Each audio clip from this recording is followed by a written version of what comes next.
बिस्मिल्लाहिर्रहमानिर्रहीम।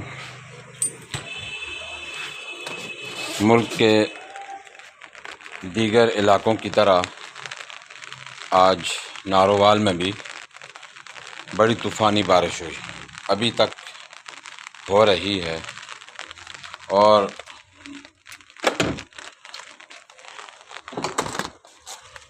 करीब कोई इसके ख़त्म होने के चांस नज़र नहीं आ रहे जल्दी।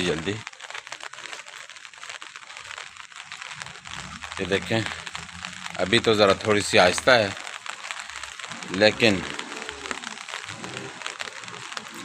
सुबह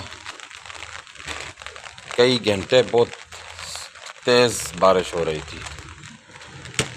अभी मैं आपको बाहर रोड और गली का मंज़र दिखाता हूँ।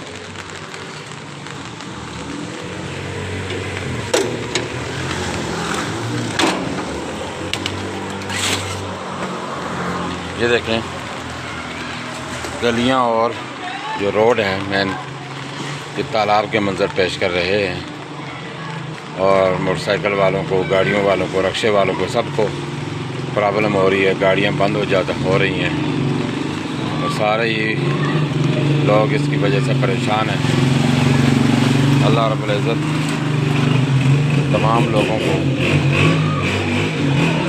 अपने हिफ्ज़ अमान में रखे और पूरे मुल्क को बारिशों के नुकसानात से महफूज फरमाए।